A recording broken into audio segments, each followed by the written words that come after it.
What's up, friends, and happy Friday. Welcome into Rock Chalk Sports with Dan Courtwright. I'm Sean Kellerman. Dan, it is really good to see you. It's really good to see you, too, even though I've seen you for the last 5 days in a row. And we've been talking off air for the past hour and a half or whatever. That's also true. But still, great to see you here on camera. It's always a pleasure to spend my entire week with you. A really infinite number of hours, it seems. Feels like it. Every week. Here we are again. It's a big one today, though. It is Game Day Eve. Yes. Also College Game Day Eve. We made it through the grind of the non-game week. We did. I was thinking about that. Not only was it a non-game week grind, but just the fact that it was the last week of January. Yeah. Because as we've discussed, January is the longest month of the year. I didn't feel like it was that bad this year, which is surprising because I've got a toddler and a newborn at home who are just, not exactly helping out my sleep schedule. Can imagine. But we made it, and then after January is February. Yes. After February is March. You're kidding.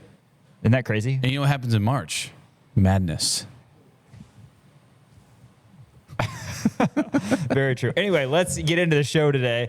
We're talking, of course, KU, BYU here in the opening segment. College Game Day. Going to be 10 a.m. tomorrow. Students are allowed to get in at 8:30. General public at 8:45. Should be a lot of fun. Prizes are going to be given away. I'm sure there will be some half-court challenges or something of the like with Jay Billis, Jay Williams, Seth Greenberg, Reese Davis, Andrea Carter. So excited. We're actually going to hear from them a little bit later today as we are pre-recording the show right now. Going to hear from the College Game Day guys who have really kind of become front and center of the college basketball experience, I would say, in the regular season. So looking forward to that. But yeah, Jayhawks and Cougars will get into everything that BYU has done this season, some stats, statistics, and certainly some individuals. They've got a couple really, really good ones. Next segment, we're going to be joined by Shreyas Laddha from the Kansas City Star. I've already got my first question prepared for Shreyas, and I think that you are going to like it. Going to ask Shreyas about basketball and maybe some football coverage as well. He has all sorts of stories, and he's a guy who, in the future, I think there's a very high percentage he's going to be covering the NBA one day. I know that's a dream of his, and he's obviously in a good spot right now. So he's very intrigued by the Peterson and DeBonsa matchup tomorrow. He's chomping at the bit of this game. Oh, I'm sure. I'm sure. And I can't even imagine what the Allen Fieldhouse media room is going to look like tomorrow. I mean, it's going to be a madhouse. I told you this like a month ago, and this is not to disrespect any of the other media outlets or national people, NBA scouts or whatever, who obviously have a lot on their plate, other things to cover. We cover the Jayhawks through and through at Kansas Nation. But when KU plays Towson, the media room, not quite as full. Right. Tomorrow, you're going to be stepping on people's toes just trying to get to the cooler for a water. That's how crowded it's going to be. But it's exciting. I mean, energy, this is the place to be, and Allen Fieldhouse is the arena to be in tomorrow. One of the great games in the 1,000 games it will be of Allen Fieldhouse. So excited for that. Flory Bidunga, who has really come on recently and is becoming the star that we expected he would be. We're going to hear from him following that. And then sports stock market. Yeah, ding, ding, ding, ding, ding, ding, ding, ding. We got a lot of good stuff on there. All right. I'm looking forward to it. Some stuff that we've touched on a little bit. I'm going to talk a little bit about Shedeur Sanders. You got Bronny on there as well? I do not have Bronny on there as well. You think I'm just a hater. You think I'm like a Stephen A. Smith. It's crazy. And that was, we've talked about this, that was gasp warranted. No, that warranted a gasp. No, it wasn't. The Shedeur Sanders, we'll talk about it more. But we got a lot of good stuff on here. Oh, my God. And I was like, what happened? Somebody got hit by a car? It's like what? Shedeur Sanders named it. Oh, wow. But we got some good stuff on there. I have a personal one on there, too, that it's going to be interesting and could potentially be fueled with content in the future if it happens, which I'm 100% sure it will. It has to do with one of my things that I'm not humble about. So really excited about that. But yeah, it's a good sports stock market today. A lot of stocks up, a lot of stocks down. Stock is always up on the two-time national champion Bill Self, who we will hear from following our stock market segment. And then we're going to close out talking a little Kansas women's basketball. They lost in Fort Worth last night. We're not happy about it. Controversy. They kind of got hosed. A little bit of controversy as they fell to 3-7. Now they have 3 at home. Got to win all 3 if you want to start thinking about the NCAA tournament. And certainly is doable for this really talented Kansas women's basketball roster. And then some college basketball game picks as well. If you missed our show yesterday, I want to say off the top, you can watch us on YouTube, Apple Podcasts, Spotify. You can listen to us on those. And anywhere you get your podcast, we are available. Kansas Nation Rock Chalk Sports. We had a special fantasy draft yesterday of reasons, or a better term would be excuses, that are, in my case, wife, and Dan's case, fiance, give to not listen to our show. And I told you that I told Caitlin, I was like, yeah, we did a draft about you. And she's like, what? And I said, yeah, it's about excuses you gave to not listen to our show. Some of which were real and some obviously not so much. But she told me she was going to tune in, and she didn't. She did not. She did not. She did not. How about tune that? in. Unfortunate. What are the chances? I would have never thought. Did her mom reach out to you about it? Her mom sent me the 3 zips so that she wouldn't say anything to Caitlin. Nice. Zipped, That's huge. Lips emoji. Yeah, But anyway. my dad texted and said, "You better hope they're not listening." Right. He says, "No, they're not. You're good." Yeah, I told Piper about it afterwards, because she was watching Bridgerton, and I was like, "Oh, I talked about that today." I wasn't going to say anything, but I was just like, "Oh, I talked about Bridgerton today." She's like, "Why?" I was like, "Oh, well, we might have talked about you right on the show." I was like, "The excuses that you don't listen," and she goes, "Oh, all right." She was good with it. Yeah. All right. Well, yeah. Check out kansasnation.com if you want to see yesterday's episode, or like I said, YouTube, Apple Podcasts, Spotify. Want to off the jump, shout out Miles Schneer and his fantastic team over at Crown Automotive. They are our first partners here at Kansas Nation, and continue to be top partners, founding partner, whatever you want to call it. Crown Automotive, they are in our corner and we are in theirs. Give them a visit on South Iowa and Lawrence, or check them out at crownautomotive.com. Great salespeople. They will get you in the vehicle you need, whether it's old or news. They've got a great line, a great selection. Toyota, Volkswagen over at Crown Automotive, and used selection has much more. So check that out on South Iowa and Lawrence. Big thanks to Miles and his team.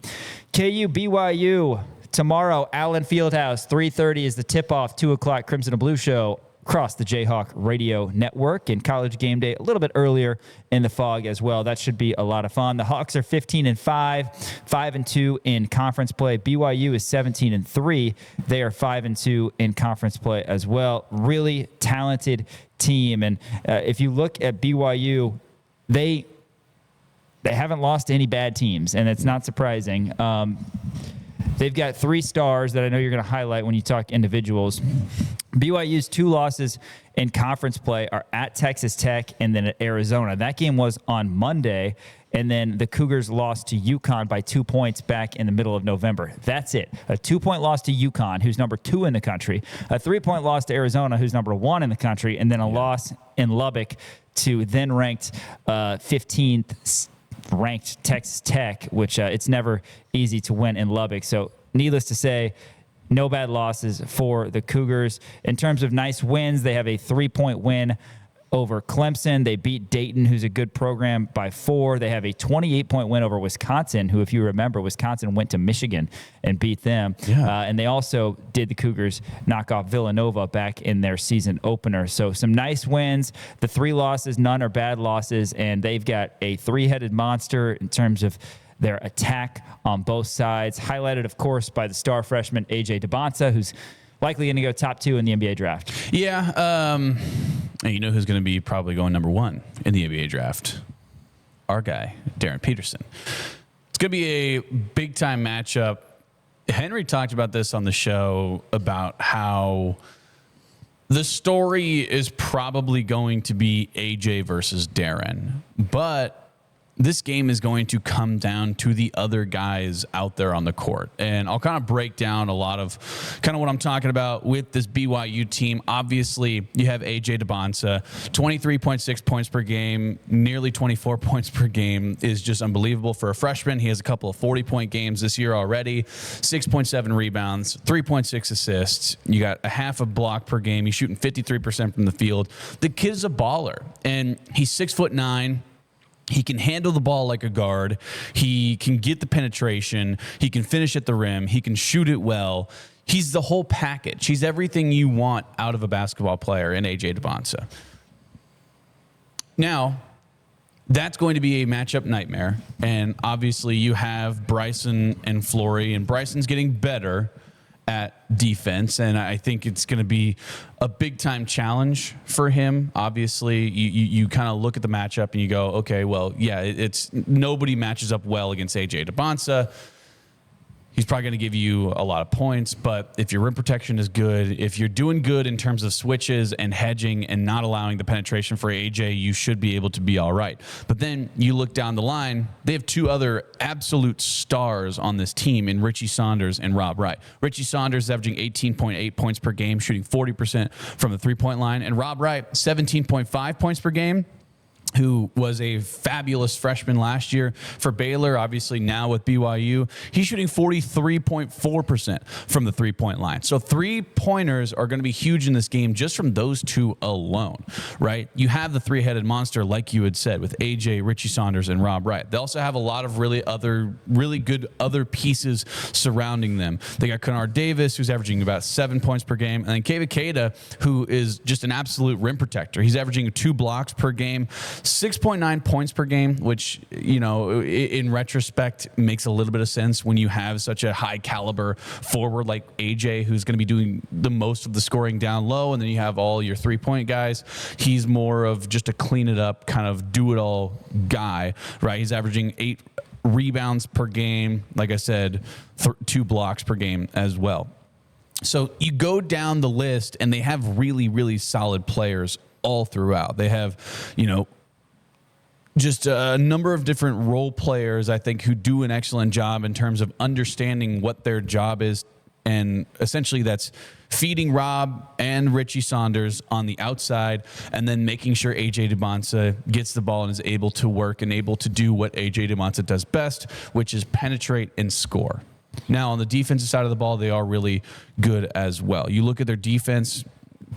As of right now, they're the 7th ranked defense in the Big 12. They're giving up 70 points per game. Kansas is going to have to figure something out there because you look at the last game that Kansas played, and Kansas has had a lot of time to be able to practice and game prep for this BYU game. If you look at the last game that we played, your 2 forwards or your 2 bigs were really 2 of the best players in that game against Kansas State. Now, you weren't playing against the highest of calibers, right? Kamari McGriff was not in the game. They did have Dorian Buka, who is a rim protector and who's 7'2" and tough to get around. And Flory got off to a relatively slow start against Kansas State, but then we saw Flory become Flory. He had 21 points, 10 rebounds in that game. Was really, really good. Bryson had one of his best games as a Jayhawk.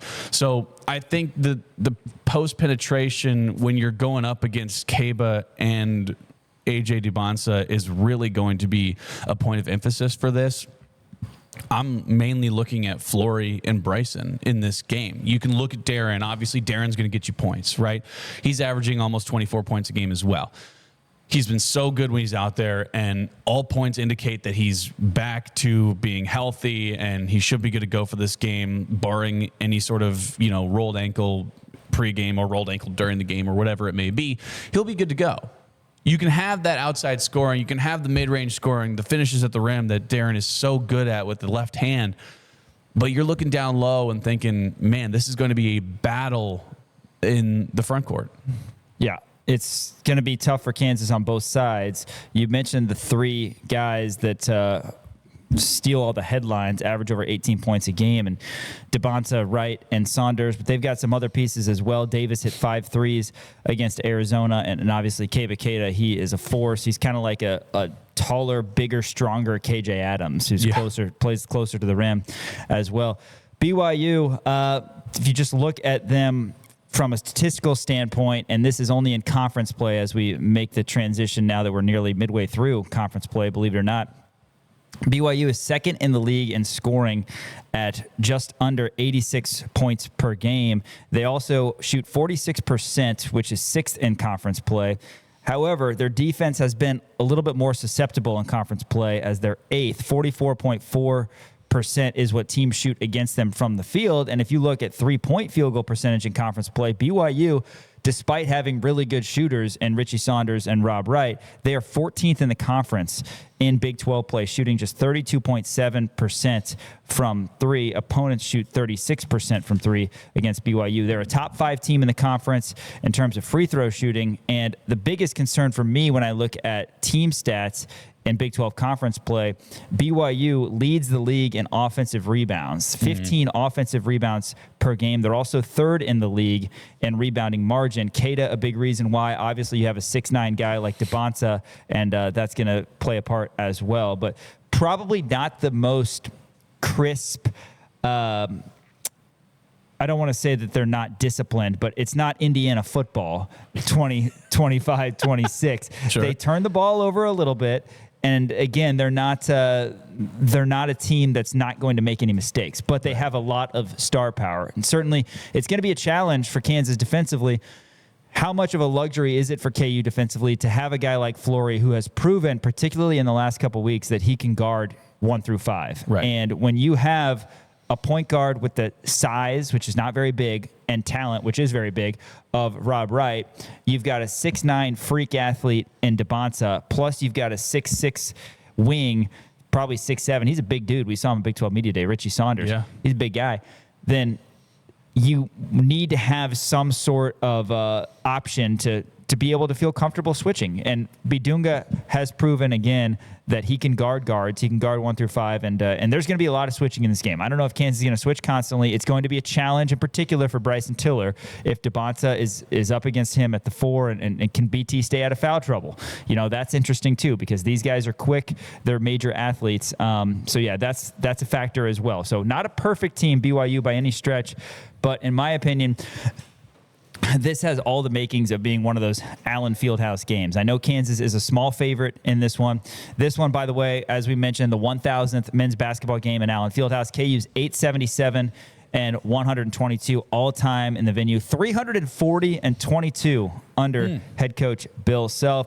The contest tomorrow also is the annual Coaches vs. Cancer Suits and Sneakers contest. KU coaches are going to wear lapel pins in the event that raises awareness for American Cancer Society and cancer research. So now we're in suits? A nice little tidbit. I'm expecting sport coats and some lapel pins. This will be the first. When's the last time it would have been? It would have been the last Coaches vs. Cancer Suits and Sneakers. Sure. Yeah, but Which, by the way, I'm for it. Like I don't know. Yeah, I'm against it. So you want your coaches to be wearing suits? Yes. No. I want my coaches to be in quarter zips.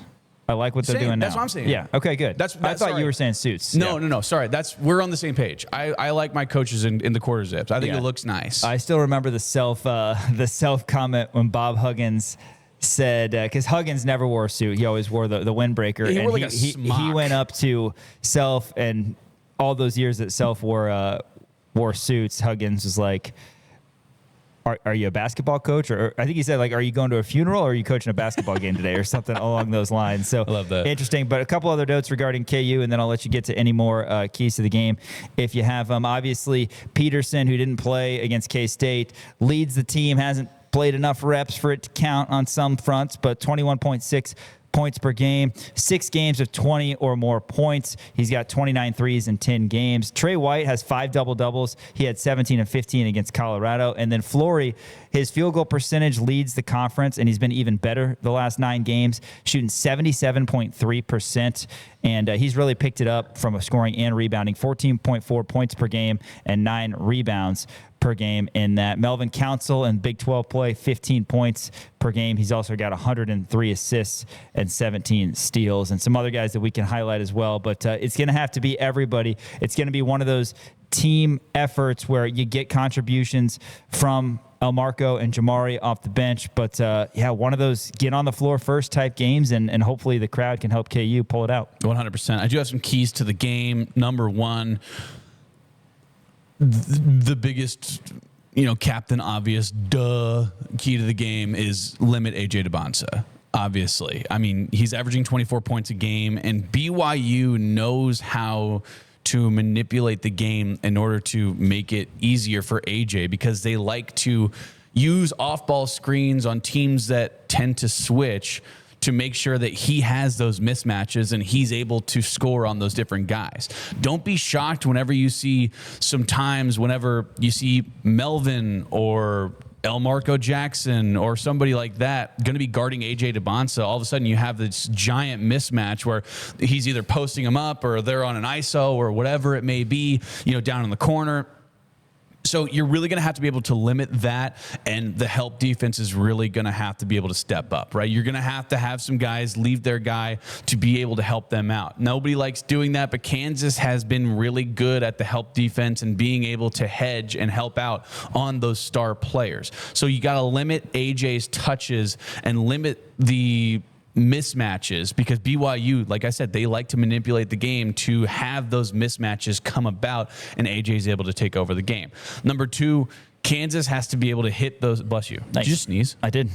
Held it in pretty well. Kansas has to be able to hit their 3-pointers, right? You have to be able to go shot for shot with these guys.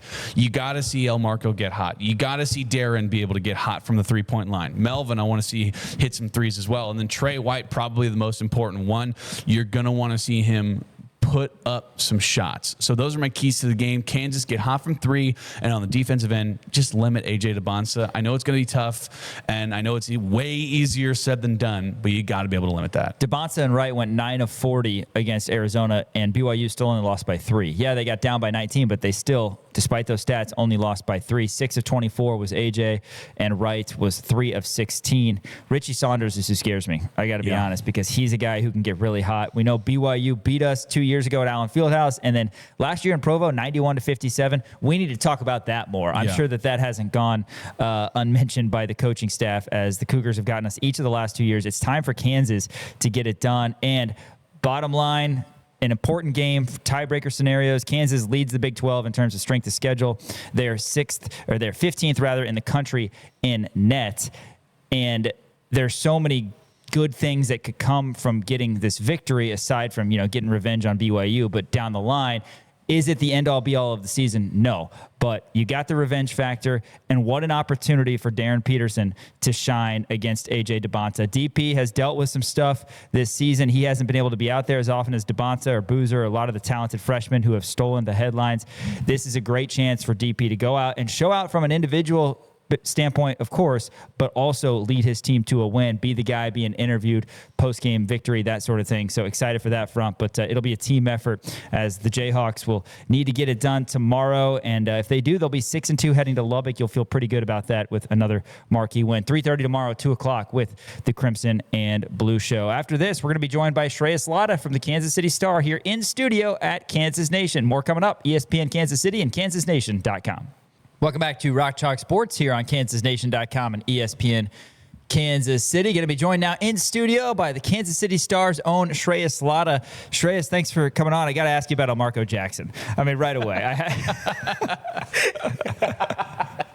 Shreyas, if you know, you know. No, but seriously, appreciate you coming on. KU, BYU tomorrow, a lot to get into. But let's just recap the weekend that was in Manhattan. It's been a strange, long, tumultuous, snowy week here where we haven't had a game. But if you can rewind way back when to the Little Apple on Saturday, a great performance by Kansas closing it out. They close it on 27-7 run. Flory, Bidunga, double-double, 21 and 10. Melvin Council takes over down the stretch. Your takeaways from that game as Kansas got that 4th straight win that they needed in that 4-game stretch? Tremendous win. It's a win that Kansas basketball has lacked on the road the last 2 years.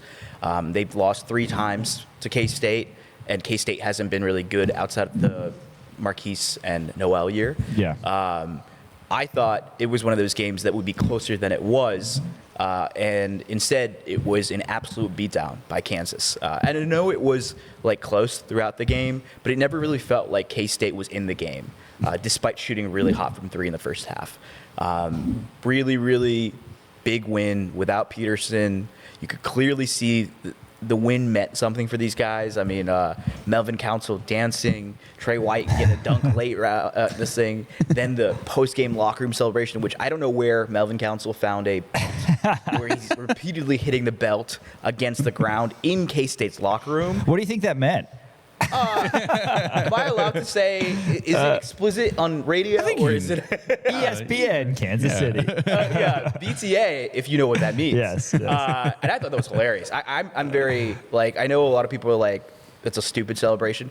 I think college sports needs more, rambunctious, fun energy around it. And I feel like these guys who get paid millions of dollars now, caring that much is kind of a throwback to what Was old bringing college passion back basketball- into yes. Yeah, old college basketball and football should feel like. Yeah, no, it was fun seeing that. Also, Of Bill course, Self was just He's just smiling ear to ear. Yeah, that felt like something where Bill Self was in a locker room. All of a sudden, the camera pans and he's standing there smiling. You're like, oh, okay, yeah, I love that. I mean, yeah, those roadies hit different, as they say. But yeah, Kansas needed to get K-State in the Dillon Sunflower Showdown after not having done so in Manhattan since 2022. So now KU's 5-2, 15-5. We're just going to get right into this BYU game because the Cougars come in. They lost to Arizona on Monday. But I'm going to ask you about the battle between Darren Peterson and AJ DeBonsa, the top 2 picks in the NBA draft. At least we assume Presumably. so. I did see a draft the other day that had Boozer at number 1 to Weird. Indiana. They were like, Boozer's the best prospect in this class. He's the best one I've seen. I'm like, you are the only dude who's got this. I think it was SB Nation. I don't remember who it was.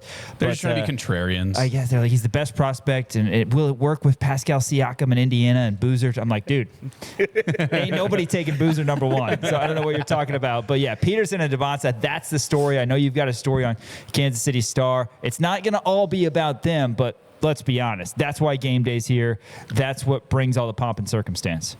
For a guy like me, K-State, KU, and Manhattan was K-State's Super Bowl. KU football against K-State is KU Super Bowl. DeBonsa versus Peterson, that's my Super Bowl. Okay? Well said. I have been looking forward to this game since it came out. I'm a big NBA draft guy, big NBA guy. This is the time you get to see how good these guys really are. They have a rivalry that dates back to high school.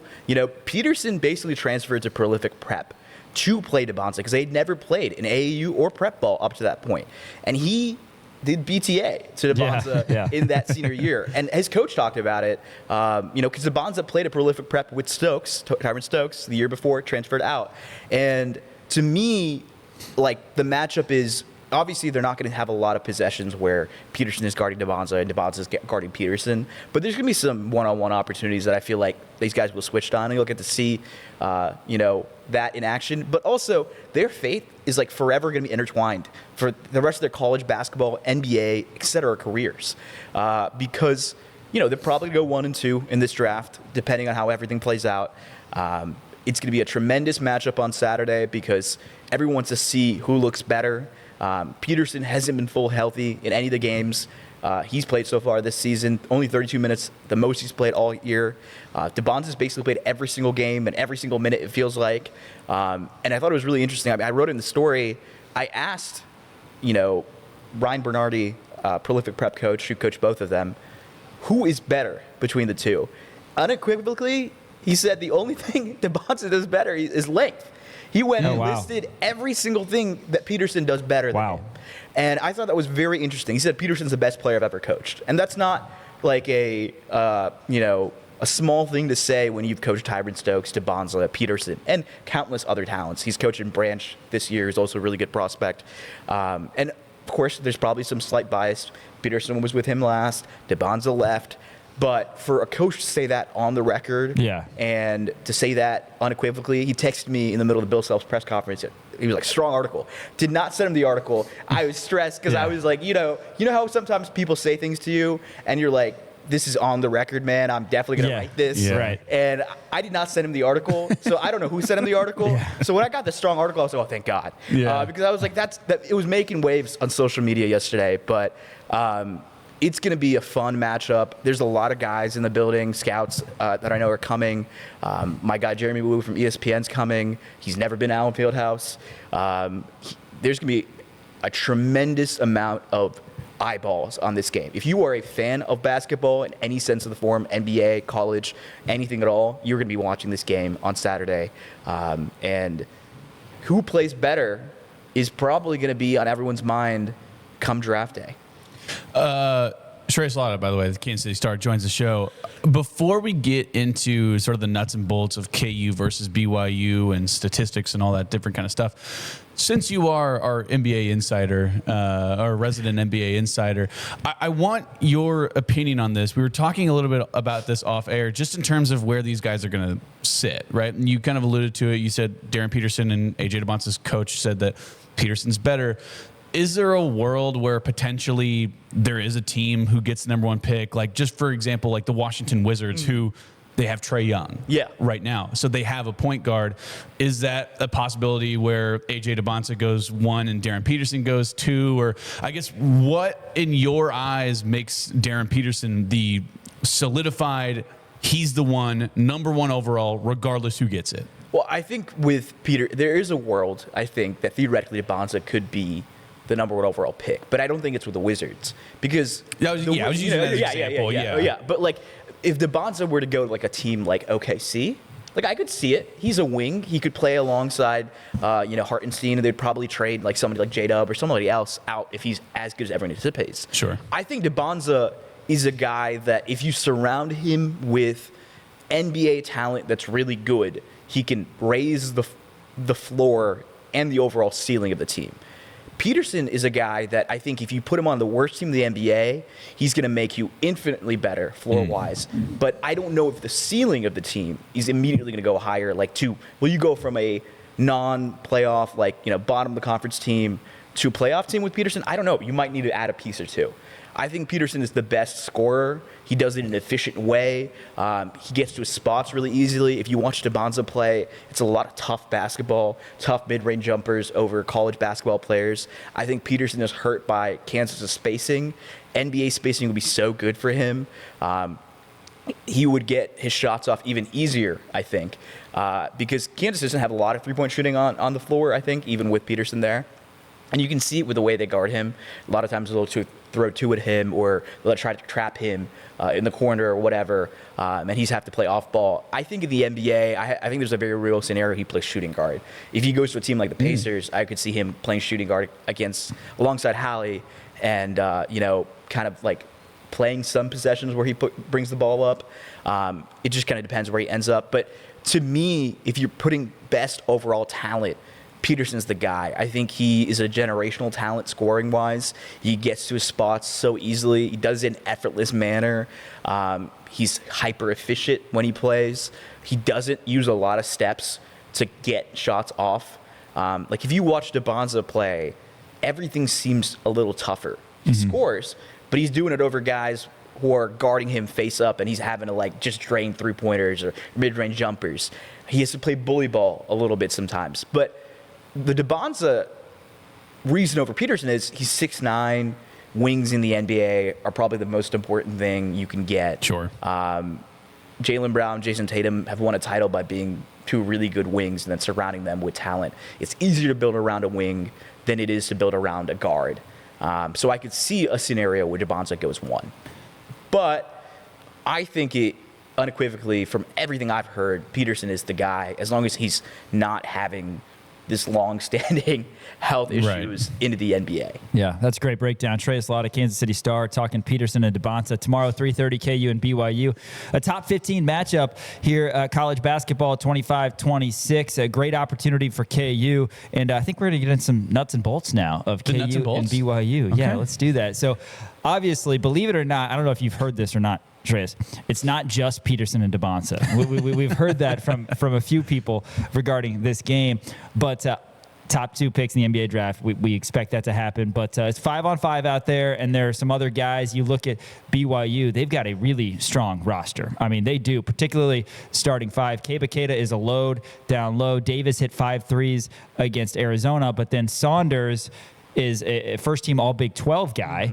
And then Rob Wright, he's going to be playing in the NBA someday, in my opinion, even though he's short in stature. He is really talented, has really good numbers.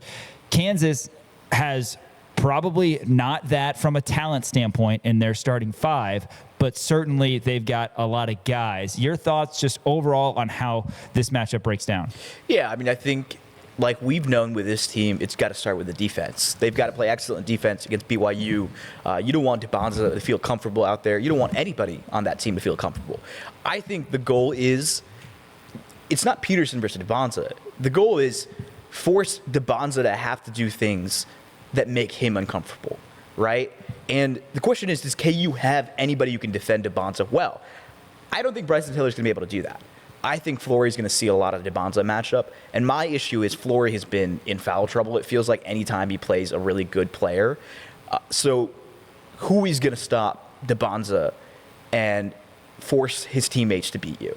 I think if KU can make DeBonza shoot inefficiently and, just guard the other guys straight up, I think KU comes out with a victory, because I think KU has really good defenders outside of that that make guys miserable, and their team defense has been a lot better. I think how much they switch against BYU will be really interesting, because I don't know if you can switch as much as they have earlier in the season. I know they've been less switch heavy as of late, but you don't want Bryson Tiller guarding DeBonza all game. I just don't think he has it in him to be a defender of caliber against DeBonza. I think KU also offensively has got to have a aggression from the get-go, and that means not just Darren Peterson doing Darren Peterson things. You want to see Melvin Council be good. You want to see Melvin Council get to the bucket. You want to see Trey White hitting threes. You want to see Flory being comfortable in the post and getting those easy buckets he gets. You can't have another game like, honestly, K-State, where Flory had 2 points in the first half. He only took 2 shots, and then he had a bunch of points in the second half. You want him to be engaged and locked in from the get-go.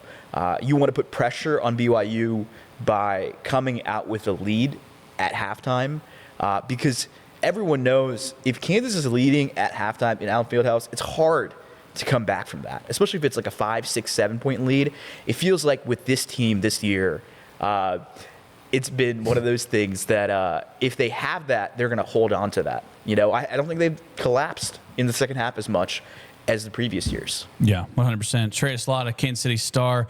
Obviously, this team is strikingly different than the last 2 teams that we've seen, and we kind of alluded to it with the K-State game, where guys are buying into the rivalries and they feel like they're more amped up. Wanted to talk to you about the path forward for KU.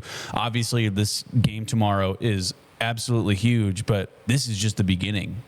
February is going to be a gauntlet for Kansas. You got Arizona twice. You're at Iowa State. You're in Lubbock. You got Houston. I mean, just game after game after game, and we expect this every year out of the Big 12. But I guess if you're kind of looking at ceilings right now, and we could play a little bracketology, I guess, put on your Joe Lunardi hat or toupee or whatever you want to say. Where do you realistically see this Kansas squad sitting whenever the the NCAA tournament rolls around, and just talk about the path forward and how tough this February stretch is going to be? Well, it's a tremendous stretch, right? It's an opportunity to showcase that they're one of the best teams in the country, right? Like, Arizona comes into town, and later that month they also play Arizona on the road, and Arizona hasn't lost yet. But the way Arizona plays, I think, is going to be exploitable. They don't take threes. I know we were talking about this before. Yeah. Is that going to be good enough? I think how Bill Self, has that game plan is going to be huge. They played Lubbock in Texas Tech, which has been a struggle in recent years. I think they have a tremendous opportunity to move up from what projected seeding. I think they're right, a 4 or 5 seed. They're right at a 4 seed, I think. Yeah. Certainly higher than 6-7. I'll tell you that much. Yes. If they keep winning, they could be a 2nd seed, maybe a 3rd seed, depending on how. Because I don't expect them to win every one of these games. You expect them to probably drop a few there that they maybe should have won, or that were close games or whatever. But a 3 seed with this team is dangerous, right? I think they can make a deep tournament run with a 2-3 seed. I think right now, with the way KU is playing, I'd be curious to see what The Athletic had that story came out. I know CJ had a story that came out this morning. He had the 6 teams. He had a national title contender. I think, and I wouldn't be surprised if Kansas is one of those 6 teams. The way the makeup of this team right now is they're elite on defense, and their offense is getting better, it feels like, every single game. And I think historically, according to Ken Palm, it's like, if you have a top 10 offense and top 10 defense, you are in prime contention to be a national title contender, which makes sense, of course. Sure. But I think that's happened for the last 20 years. Yeah. They've top 10 in both categories. I think KU is getting closer and closer to being top 10 on offense. I don't know if they will be by the time seeding rolls around, but this gauntlet's going to provide an opportunity to showcase who they are. Last 2 years, teams, like we talked about, those games being an opportunity to showcase who they are, they wilted under the pressure. This year's team, it feels different. It feels like they've figured out something that I think the last 2 years' teams hasn't. And also, I think the talent and the makeup of this roster is just so much better than it was the Hunter Dickinson years. Yeah, I completely agree. Particularly, obviously talent is a thing. Kansas had talent the past couple of years, but like you said, the makeup of the roster, it seems to have just worked with what Coach Self and the staff did in the offseason. All right, well, you got to get a win tomorrow. That's what it's about.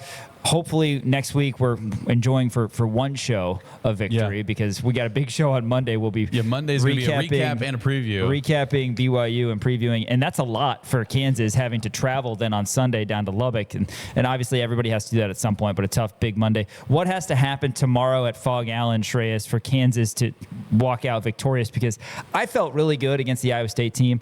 I mean, I didn't tell you BTA those exact words, but I felt really good when Iowa State was coming in as a favorite and Kansas was kind of reeling. I was like, Kansas, I think they're going to put it on them.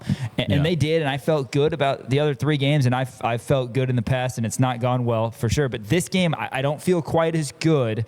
I'm going to be confident, but I don't feel good that Kansas is going to get a ton of separation. It's going to be a close game, and we'll see what happens. What has to happen on the court in your mind for Kansas to win? I think the important thing is this can't become a Peterson-DeBonza matchup. If this becomes a Peterson-DeBonza matchup, I feel like KU's game flow on offense just kind of goes out of whack when it's like, oh, this is just Peterson mode. So they look kind of shaky on offense, and I feel like that gives the opportunity for BYU maybe to get ahead and get a lead in Allen Fieldhouse, which has them feeling good. I think the defense has to be really, really good.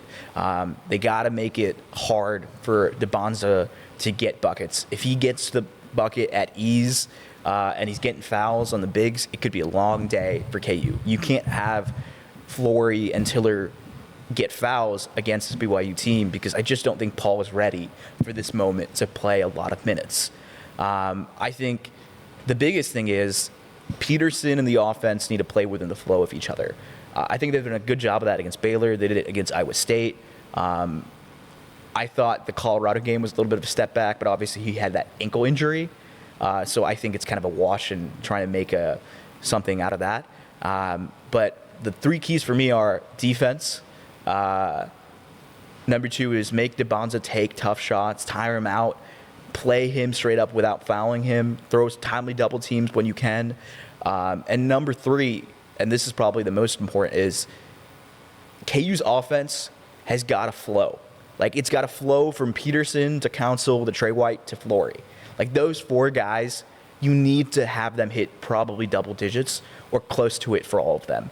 If you do that, I think KU walks out of there with a victory, and they probably walk out there with a 5 to 10 point win or instead of like a close loss or just a barely win. Certainly hope so. KU BYU going on tomorrow at 3:30. You can hear coverage on Sports Radio 810 WHB starting at 2 o'clock with the Crimson and Blue Show with our very own Sean Kellerman and David Lawrence. Shreyas, want to do a flip it. I got one football question for you, man. Because of the fact that Jalen Daniels played in the Shrine Bowl over this past weekend, he had a touchdown and a 2-point conversion. I'm curious to know because it's impossible to read it. And I loved the Jalen Daniels era here. And you can see the raw talent. Well, there was stretches where I think it's fair to say that, all right, he brought us out of the depths. Did he hit his ceiling? Probably. Yeah. But he also brought us out of the depths. Legitimately, where do you see Jalen Daniels kind of sitting in terms of the NFL draft? Do you see him potentially being, a 3rd, 4th, 5th, 6th, 7th round draft guy? Do you see him being a UDFA? Do you see him being a CFL, UFL kind of guy? Just your take in terms of just the talent that Jalen has, which he does have a tremendous arm talent. Where do you see him kind of sitting? He's tremendously talented. I think the fact that this is a really weak quarterback class will probably push him forward a little bit. I think it's great. He played well in the Shrine Bowl. The biggest thing with Jalen is, can he put it together? We haven't seen him be consistent in a full year, really ever in his college career, right? Like, he started off as a Heisman contender that 2022 year, the shoulder injury. He wasn't quite as good when he came back. And then he had a great game in that triple overtime game. The next year, incredible hype. Plays 3 games, shoulder injury or back injury. I can't remember. There's a lot that happened. Yeah, a lot of. Yeah. And then the year after that, a lot of hype. He's horrible for the first half of the year, quiets down the second half of the year. Then this year, tremendous start, like top 10 quarterback in the nation start in the first probably 6 games. Just completely falls off the map after the Texas Tech game. Yeah. And that was really tough. So which version of Jalen Daniels will we see in the NFL or in these things is a question probably scouts are asking. I think it's probably somewhere in between. I don't think he's going to be as bad as he's looked at points in Kansas, and I don't think it's going to be as good as he's looked in some points in Kansas. But I think there is an opportunity for Jalen to be drafted in the 5th, 6th round, and maybe win out a backup quarterback job or compete for a third-string job. And I think there's a scenario where, like, somewhere down the line, if Jalen is on a roster in 5 years, he gets a spot start, and he shows his, arm and showcases the things that he does well. And he does good enough to maybe get a, starting job or a long-term backup job somewhere. I think there's a real scenario that Jalen could be in the league for a while. I think he has that dual threat ability that a lot of NFL teams are looking for. The question is, can he cut down on the turnovers? Can he give you consistency game in, game out? And that's yet to be seen.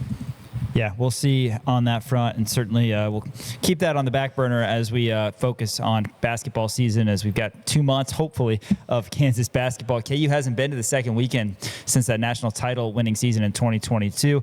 Part of getting to the second weekend is having a higher seed, and part of having a higher seed is winning games like this. Kansas has a lot of games like this coming up, but obviously this one's most important because it's right now to us here for Jayhawk fans. Shreyas, Kansas City Star, you got great stuff. I definitely want to encourage everybody to check that out. Peterson DeBonta article and so much more. Yeah, absolutely. Thanks for having me, guys. You got it. Fun. Shreyas Laddha, Kansas City Star, joins us here in studio, ESPN Kansas City and KansasNation.com. Welcome back to Rock Chalk Sports here, KansasNation.com, ESPN Kansas City. Dan, you are going to be out at Rally House tomorrow, pregame. That's right, noon to 2. Go and swing by Rally House on 23rd Street here in Lawrence. I'm going to be out there doing a ton of different giveaways. We got koozies, T-shirts, and every half hour, we're going to be giving away a Rally House gift card. You can also register to win a prize pack from Sports Radio 810 WHB as well. Be sure to swing on by and gear up for the game. You don't want to show up to KU BYU in just like what you're wearing, like what you're wearing, right now. Yeah. No. Don't do that. Go to Rally House and get all the coolest stuff. They have jerseys, they have hoodies. It's going to be cold, so you can get a hoodie as well. They have pom-poms, whatever you need to get ready for game day. Check out Rally House tomorrow from noon to 2. I'm going to be there, like I said, signing autographs. I can't imagine anybody wants one, but I will be signing them anyway. 23rd in Iowa, the Rally House location, formerly by CC's. Rest in peace to CC's. Rip. CC's Pizza, man. Buffet, a pizza buffet. You can't beat that. We need more of that. Just a weird side tangent. Every high school football game, we would stop at CC's in Topeka. Yeah, dude. And it was the best. It's great. It was so great. High school, man. Yeah, I would take my third graders at Boys and Girls Club there. Oh man, dude! The entire football team would just clean house. Oh, isn't it great? Pizza was like a 3 out of 10. By the way, it was like $5. Yeah, and the pizza was better than a 2 out of 10, but worse than a 4 out of a 10. Yeah, it's good. It is right at all 3. you can eat for like $5. I think they gave us a deal absolutely too. Terrible. Plus, you get the sodas. Refill your sodas. Man. Don't get me started, dude. I remember when the novel coronavirus started. One of my biggest fears was that they would get rid of. You work for CNN. They would get rid. That's how it started. The novel coronavirus. It's weird. That's a huge concern I had, is that they're going to get rid of fountain drinks, because I love fountain drinks and free refills. Good point. So I think they did temporarily. That's an interesting thing to. Yeah, I guess I didn't even think about that. Should that have been a big fear of mine compared to everything else? Probably not. But that's your one thing. You're like, just don't get rid of the fountain drinks. Right. That's hey, great. We're going to hear from Flory Bidunga, and I know Dan's excited for Brian Haney to hopefully call for a honky-tonk Bidunga dunk this weekend. I need him to say that. But first, let me tell you about Central Bank. Central Bank knows that there's a certain energy that comes with Jayhawk basketball. The crowd rising together, the band playing, that's going to be incredible tomorrow. And that unmistakable moment when fans lift their arms and wave the wheat. Dan Courtwright will be waving the wheat after a victory tomorrow. It's a tradition that represents pride, unity, and Jayhawk spirit. With Jayhawk checking from Central Bank, that tradition doesn't stop when the game ends. Jayhawk fans can carry their pride wherever they go with the official Jayhawk debit card, a simple way to show school spirit every day. Central Bank is proud to support the traditions and communities that bring people together. And as the proud community banking partner of the University of Kansas, Central Bank is committed to serving Jayhawk fans with banking options designed for real life, on campus, at work, and everywhere in between. So if you're ready to wave the wheat beyond the stands, learn more about Jayhawk Checking and the exclusive debit card at jayhawkchecking.com. That's jayhawkchecking.com. Central Bank, the proud community banking partner of the University of Kansas, member FDIC. Am I crazy? This is a segment. Am I crazy? I think there's not enough wheat waving at basketball games. We wave the wheat at the end. Traditionally. I know, but I'm saying during football games, you do it every time you score. Yeah. And then basketball games, you do it at the end, and then you do it when somebody fouls out. We should look into that. Even more important. Think about, maybe not more important, but I got a text from a friend that said, okay, so next year is the 30th anniversary of the 96-97 team. He wants the team and Coach Williams to be brought back in midcourt and wants the KU current basketball players, which will be next year's basketball players, to break out the old 96-97 jerseys for a game. Those like are the shiny ones. Yeah, the Jock Vaughn, like the starter jerseys. So good stuff. I don't know. We'll have to look into that. But yeah, that'll be 30 years since the 96-97, one of the great teams in Jayhawk history. All right, let's go to Allen Fieldhouse yesterday. Flory Bidunga coming off another great outing, met with the media previewing BYU. This is going to look like Saturday, and the environment and everything. I mean, how do you control your emotions knowing that there's going to be a lot going on that day? I'm excited. I know the place gonna be really packed, full. A lot of energy, and then it's like exciting for us. That will just show us how much people here really love basketball. So I'm excited to be in our environment. And yesterday, I heard Coach say that it's not AJ versus Darren; it's Kansas versus BYU on Saturday. Has he talked to you guys about that, or do you anticipate him bringing that up? I mean, we play for the one. In front of a chest, not in the back, as he always been saying that. So we knew it was Kansas against BYU, and it's like a team effort. We all need to participate in. You guys didn't have a midweek game this week. Last year, obviously, you had to play all the way through with no breaks. What's it been like having a short break and a day off yesterday? I mean, the same. See when ready for the game. Want to practice. I feel like we need to be a point more. Just practice as much as possible to be ready. So I think that will help us. Mark had a pretty good game against Kansas State. Can you tell me a little about his growth you've seen from before the season to now? Like, what have you seen? How he's looked and how he's improved over the season? Who? Marco. Oh, yeah, 100%. A great player. Had a lot of attitude to show. But he played great against K-State. Made some crucial, point. Keep growing. I feel like he has more to show that he hasn't yet. So can't wait to see that coming. Does he kind of look like what he looked like last offseason before the injury? 100%. Obviously you guys know about the injury. Made him sit out for a bit, but I think he's getting there for sure. Flory, you have a pretty tough stretch of games coming up. You play 4 top 25 teams in your next 5. How do you guys remain focused and concentrated knowing that you have so many hard games and not a whole lot of time? I mean, we just need to embrace it, each game by one. I feel like that's what we wanted, play those tough opponents, and then make, for us, I feel like those games will help us, to grow as a team for like the incoming, March Madness and stuff. So. When you guys look at the tape for BYU, what sticks out? Say it one more time. When you look at the tape for BYU, what sticks out to you? They're a great team. I obviously have some good players. Again, it's Kansas against BYU. It's not, just guard one player and then let the other one figure it out. No. I feel like we need to do a team effort, to stop them, transition-wise. I think they average a lot on transition, so that's one of the important key to take away. Mm-hmm. And when it comes to AJ are there anything, or what are the things you guys hope to limit for him on Saturday? Obviously, he's a good player. I feel like you just need to do your best. Not very much to say, just play great defense. We will make some shot, make some tough shot, and then obviously, if you play good defense, you will stop some of those shots. So just be in the moment, be focused, and then take one step by step.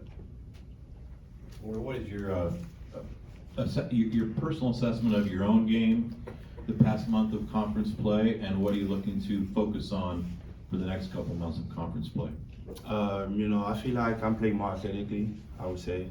I think if I follow that path, obviously I will stay in the core longer, and then I feel like that'll be great for a team. So, and then what I'm looking for, obviously there's a lot of area I need to grow, as a player, and then I just keep stacking days and those, and then try to get better at it.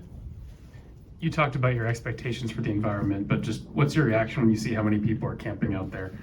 Oh yeah, that was crazy. Obviously, I saw the video because I think KU page posted it, and then just seeing how many people are camping right now for the game. That really showed how much committed they are, to come and support us. So I feel like we need to put on the show. Anything else? Thanks, Flory.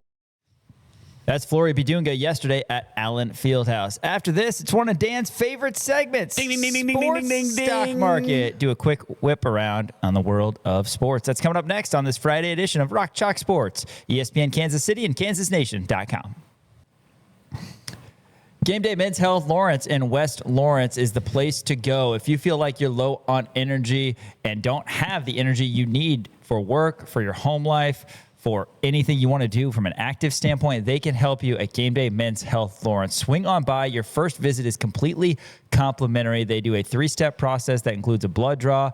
If you're feeling low on energy, maybe you've got low T. If you're struggling with ED, as 60% of men do at some point in their life, they can help you at Game Day. Mitch Bales, Sam Abram, and everybody over there, very friendly. It's a comfortable setting as well. It's not like walking into a normal doctor's office. So Game Day Men's Health Lawrence, partners of us here at Kansas Nation. And again, highly recommend you check them out. Very friendly. And I understand a lot of people don't want to go to the doctor, don't want to answer tough questions, don't want questions answered that they'd rather not have any answers to, honestly. Yeah. It's important to take care of ourselves, especially as we get older.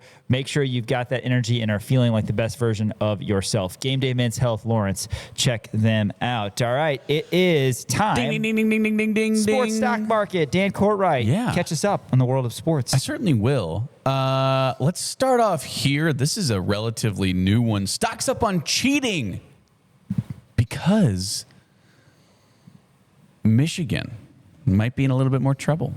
I don't know if anything's come about this, but I will say this came out. This is from some Michigan State burner. Apparently, Michigan basketball guard Nimari Burnett, Former Texas Tech great. Now with Michigan, public on Venmo, which is always going to be tough. I mean, we saw this last year with, wasn't it the Washington State quarterback who had a bunch of public Venmo things with this is for sports gambling. Yeah, right away. Who was it? John Mateer? I think it was John Mateer. Yeah. Oh, that's right. Yeah, duh. That was Oklahoma John by Mateer. way of Washington State. That's right. I can't believe I forgot that was John Mateer. Yeah. So Nimari Burnett, somebody dug through his Venmo and they found a bunch of old Venmo accounts for homework. So it could mean a number of things. That could mean a number of things. Yes. But he paid many different people. Supposedly, he paid many different people with the caption under it that said homework. Interesting. What could that possibly mean? I don't know. Sean, here's the question. Statute of limitations is over. You are 34 years old now. Did you ever pay anybody to do your homework? No, but I did utilize some services when I was supposed to read some books and opted to go for the shorter version. Was Chegg around when you were in school? No. SparkNotes. SparkNotes Cliff is Notes. huge. Yeah. Quizlet. Oh man, Quizlet was the. Yes. That was. So I good. didn't have the time, man. That's fair. Right. I got kids. You're I was blaming my kids. Right. back You're then. blaming your kids when you were 19 years old. Oh man, that's tough. That's tough. So now, if you go on Venmo and you find Amari Burnett, now his Venmo's private. Yeah, shocking, So, right? Shocking. And Mateer did the same thing. Yeah, of course. Come on, you gotta be more careful. Oh my God! When it Life comes to that advice stuff. with Dan. Or just my advice to you is don't get caught. Right. Come on now. Isn't it just great? I mean, isn't it just great that it's Michigan though? I mean, after everything that has happened with Michigan over the last 5 years, with the Connor Stallions thing, with the paying for meals thing, with the Sharon Moore stuff, which is with everything going Forgot on. about Sharon Moore stuff. Yeah, insane. Now they have basketball players who are paying guys for. Now, granted, I think this is back when he was at Texas Yeah, it was Tech, 21, 22. So Yeah. but it's going to fall on Michigan, I'm sure. Oh, for sure. Now, will they do anything about it? Probably not. But not a great look. I don't know if my statute of limitations is up, so I'm not going to say if I ever paid anybody to do my homework for me. I'm going to go ahead and say no. Let's go with no. I'm going to go ahead and say no. Yeah. That I never did that. Stocks down on all-star voting. This is awesome. So as we know, Charles Bediako, he has been given temporary eligibility to play for Alabama after playing in the NBA G League. And now people are doing probably the funniest thing in the world. Well, not anymore. But apparently we have a picture for this. The NBA G League All-Star Game is coming up, and people were voting for Charles Bediako to play in the NBA G League All-Star Game. That's great. How great is that? Isn't that so great? It's not as funny as Tennessee saying you're next to the Blue Coats. To the Blue Coats. Yeah, that's great. Yeah, I mean that was good stuff. Yeah. Well, he plays for the. So he played for the Motor City Cruise too. So he's bounced around the G League for a couple of different. So I guess most recently he was on the Motor City Cruise, or most recently he was on the Blue Coats. One of the two. I don't remember, but very funny. He averaged, by the way, 4.9 points per game and 5.4 rebounds per game, which is fewer than he averaged at Alabama. That's right. Through one game. Although Alabama just destroyed Mizzou, which we don't talk about that enough. Yeah, we need to have a segment where what happened to Mizzou this week. Well, if they lose, yeah. If they lose, it's not going to be. It was 90 to 64. Mizzou was on the bubble before that, so they're probably. I mean, they didn't obviously go to Alabama expecting to win. I wouldn't dare think that, but I do want to. I am kind of curious now because Bediako was pretty good against Tennessee in his first game, and but still lost. In this game, Bediako, 18 minutes. 14 points, 4 of 5 from the field, 6 of 6 from the line. Man. Pretty good. You know what that sounds like to me? That sounds like an NBA G League All-Star guy. Oh, that sounds like an All-Star guy to me. Nate Oates, man. I will say this, the NBA G League, they saw this and they decided to take that off. I know. They took him off because Stocks I did my due diligence and I tried to vote for him. Stocks down. I went on the website and I was looking at stuff. I did, by the way, while I was there, I did vote for Hunter Dickinson. Yeah, good. So, as you should. Yeah. He had a 2020 game earlier this year. Yeah, I think I voted for Tristan Enaruna too.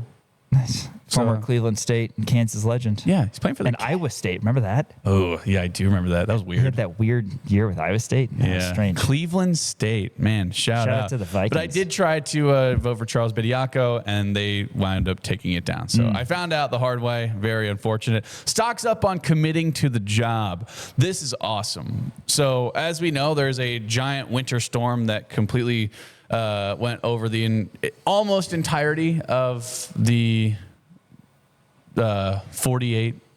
Yeah, what's the word? Contingent. What is the word? Contiguous. Contiguous. No, I think it's contiguous. 48. The United States. 48. Contiguous. Winter storm. Yeah, 48 contiguous states. Okay. 48 contiguous states. Yes. Contiguous. I think it's contiguous. No, I think we should I don't ask? think it's a hard G. You know who we should ask? Greeny. Greenstein. Yes. Contiguous. Contiguous. Look at that. With a hard G? Hard G? I think it's got a hard G. Yeah, contiguous. Hard G. That was my nickname in high school. Hard G, for sure. That was Henry Greenstein's nickname in high school. Hard G. Okay. His last name's say so. Greenstein. It is. Henry G's. He's a gangster. Henry G's. But yeah, so the winter storm obviously affected a lot of places, including Nashville, where Vanderbilt is at. And Mark Byington, the head coach for Vanderbilt, apparently his house was affected by this. A ton of power outages all over Nashville. So he set up a bed. We have a picture of this as well. He set up a bed in his office at the arena and was sleeping there. And do you know what he did? He woke up, grabbed his belt, and went down and kicked some Kentucky butt. They beat him 80-55. My goodness. Stock is down on Pope, man. Mark Pope is laboring. He's won, I think, enough, and it's still early enough to where he's not in danger of losing a job. But if he has another bad year next year, does Byington have like kids and a wife? I would imagine. You'd assume. Where were they? Were they staying with him in his office? Good question. I don't know. I don't know either. Byington's only 49, and he is married to Christy Byington. Oh, shout out to Christy. Yeah. But yeah, isn't that awesome though? Just here's the thing. Because we are in this new state-of-the-art studio, if your power went out, would you bring your 2 children and your wife to the Kansas Nation studio and sleep here if you absolutely had to? Hey, there's probably so. I mean, there's plenty of room, right? Yeah. I mean, I'm not letting you in my house. I'd crank up the thermostat, and man, we got entertainment. Ava could run all around. We got a basketball hoop in here. True. My wife loves shuffleboard. We could dabble with that. Nice. Yeah. Golden tea. There's a PlayStation. There's beverages. A lot of TVs. There's beverages. That's for sure. We don't have any food. No food. But so I might have to swing by and get some applesauce. We got Jimmy John's right next door, man. I'm really looking forward to this next one? Yeah. Your next one and your time to shine. So stock is up on my chance to shine. Any loyal listeners who have followed us over from our old show to this show, they know. But I don't know how many people know now. Royals Got Talent is back. And the reason that is big is because last year I attempted to whistle the national anthem at a Royals game. And the only reason that I didn't, and I'm going to say the only reason that I didn't, is because I did not send the video in time. So that is why I was not able to whistle the national anthem. So the Royals Got Talent. Essentially, what you have to do is you have to record a video of yourself singing the national anthem, and a group of judges will rifle through all of the videos and determine who is going to be good enough to be able to sing the national anthem at a Royals game. I cannot sing a lick, but I am a very good whistler. It is one of 2 things that I am not humble about. I'm not humble about how good I am at ping pong, and I'm not humble about how good I am at whistling. I'm very good at both.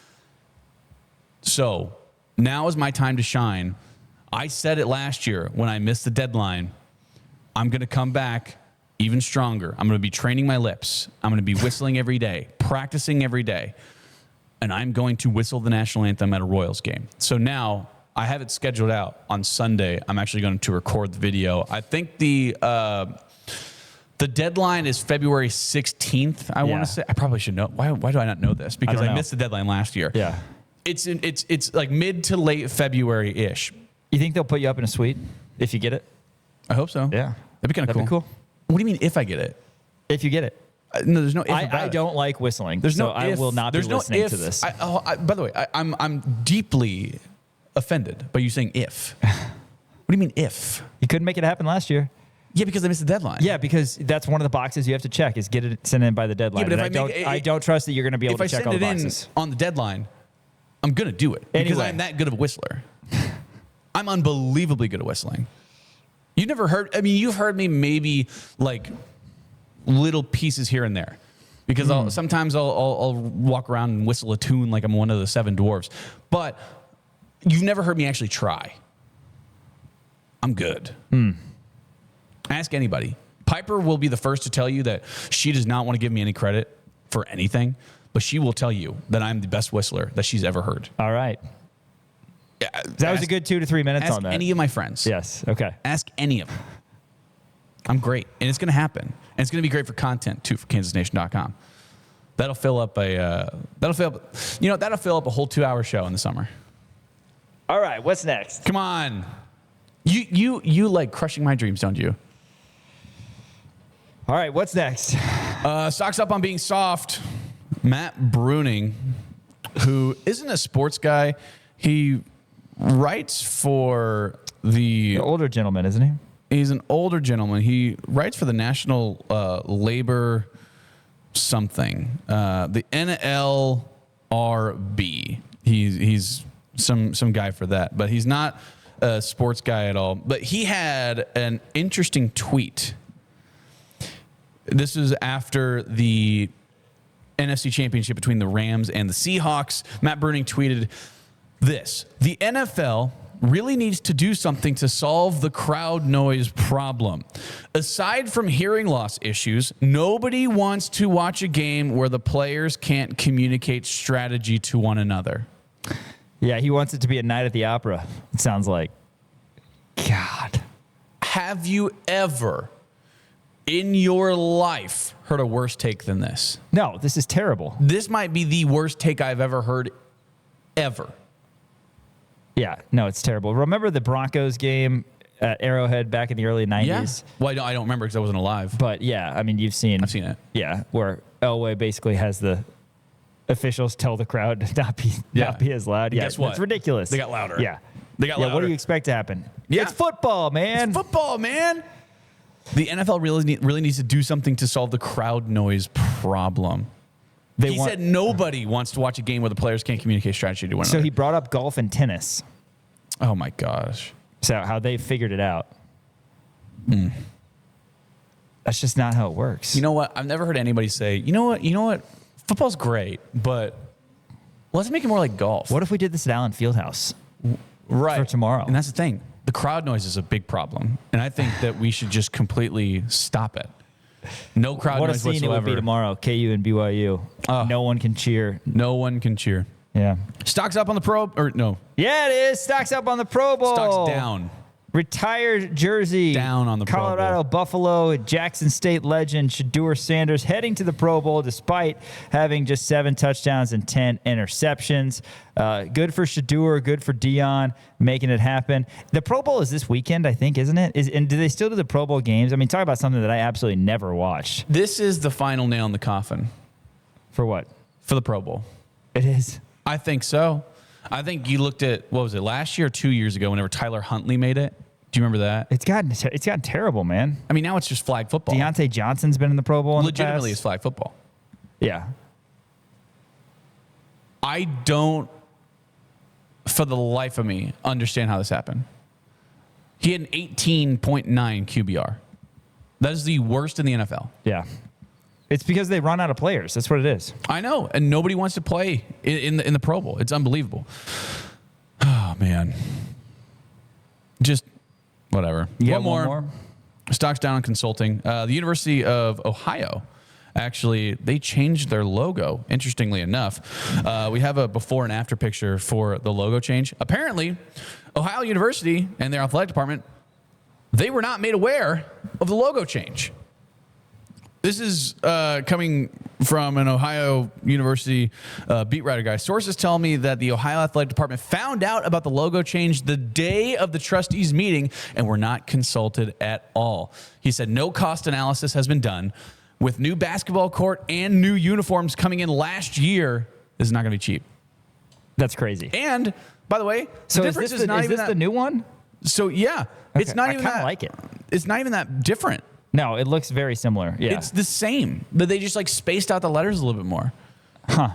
Isn't that stupid? That's crazy that nobody knew about it. Yeah. But yeah. I don't know. Anyway, that's hiding from your bosses. Yeah. Sports Stock Market. Thanks for listening on this Friday. After this, we're going to go back to Allen Fieldhouse and we're going to hear in full from Bill Self, the 2-time national champion, KU BYU tomorrow at 3:30, ESPN Kansas City and KansasNation.com. KansasNation.com, the place to be. Also, Kansas Nation is out in the community tomorrow before Kansas BYU.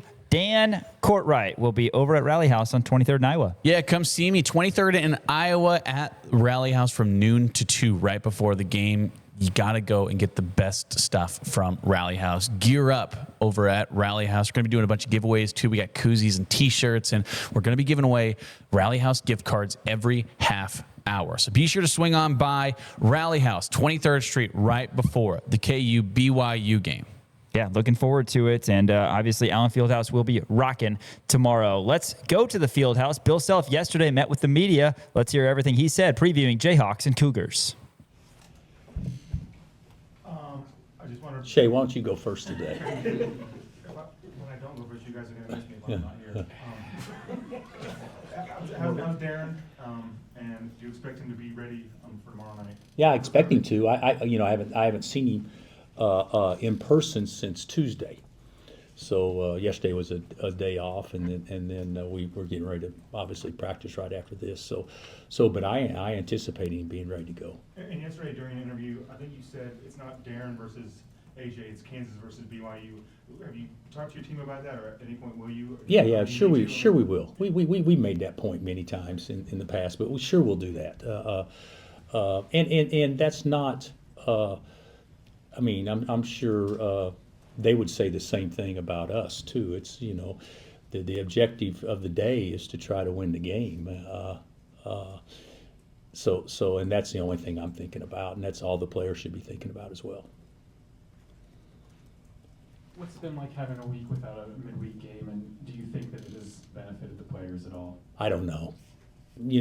We're actually playing pretty well. So sometimes when you're playing well, you don't want time off, and be like a football team that's won 7 in a row or whatever, and then getting an off week, and you want to keep that momentum rolling. But I think from a rest standpoint and all that stuff, I can't see it being remotely negative at all. Bill, Marco had a pretty good game against K-State. Who did? Marco. You ask more Marco questions than anybody I've ever seen, too. It's unbelievable. I was just curious what you think about his growth from start of the season to where he's now and what he needs to be eventually. Well, I think Marco, he played great against K-State, and he's had other games. The Tennessee game comes to mind. Both those second halves, he was the best player in the respective game in both those second halves. So I think he's grown as a player. I still think he makes easy plays sometimes more difficult than what they need to be. But I'm really proud of him. To come back from the injury that he had and to be this explosive and athletic, just goes to show you how athletic he is, but also how hard he worked to get back to this point. So I'm happy for any successes that he has, and certainly, for us to be the best team that we can be, we need to have another athletic guard that can, make a play you can't coach, and he's that guy with us. And with AJ, when you've watched the tape, what have you seen, and does he remind you of any player you guys have played in the past? I don't think that he reminds me off the top of my head of anybody we played in the past. He's, he's ridiculously talented. He's long, and he can take, 2 strides to everybody else's 3. So he has a tendency to be able to step around you to create separation to get to a shot, and he's. He can score from beyond the arc, but he's certainly so good in the mid-range lane type area. But he's a terrific talent. We've played other terrific talents here in the past. I don't know if we played many, if any, that you would look at from an athleticism standpoint, and say that he doesn't fit a mold that you would look at as some of the greatest NBA athletes out there, because it's 6'9", and I don't know what his wingspan is, but it's got to be well over 7, and to be that explosive and everything. He's a terrific talent. Coach, 4 of your next 5 games are against top 25 teams. How do you guys remain focused and concentrated, knowing you are taking on all of these top opponents with not a whole lot of time in between? Yeah, I think you could even add a little bit. I think all of them are in the top 13, which is a little bit different even. So, hey, Kevin, I didn't even see you back there, man. I think the thing about it is, in this league, you want to win the next one, but you can't put so much emphasis on you have to do this or you have to do that, because the reality of it is, when you play good competition, and great competition, that it doesn't always go as you script it or hope it to go. So that's the way it is in a lot of leagues across America. But this one more so, I think, than any this year, in that everybody's going to go through a hard phase of their schedule. There's no doubt about that. But this is certainly the toughest phase of ours. How much will everybody kind of have to hone in on Dibansa with how much you guys switch, and can you also kind of comment on Rob Wright, Richie Saunders? Yeah, I think you bring up a good point, but in league play they're averaging 24, 19, and 18. So I don't think you put all your attention on one guy, and those other guys are more than capable of getting 25 or 30 any night. So we've got let's call it like it is. We got to guard their team, but our emphasis will be on trying to slow down those three, knowing that there's another guy in the starting lineup that made 5 threes and a half recently. So I mean, and then they got a very athletic big guy in the middle that has certainly given us fits in the past, primarily last year. I actually we're gonna do what we need to do to win the game, but the emphasis cannot be stopping one guy. We got to figure out a way to slow down and keep BYU out of rhythm as a group, not just one person. Hey, Bill. How much do you feel like you know what your team really is? I At don't. this point? I don't. I think I know what 80% of it is. Just how the other 20% fits in with the other 4 guys. Don't really know that yet. I thought we got a pretty good sample size, in the Baylor and the Iowa State game, which was very, very encouraging. But then we haven't had that since then. So I think the guys have done really a good job of playing, not knowing really what it's going to be like the next game. I think they've done a good job with that. But the reality of it is, to your point, Vahe, the question is, what do you really know about your guys in this and that? I'd say I feel totally comfortable with my team, but I don't see exactly everything I will see with my team after we've been together and actually gone through some stuff for 2 or 3 weeks in a row.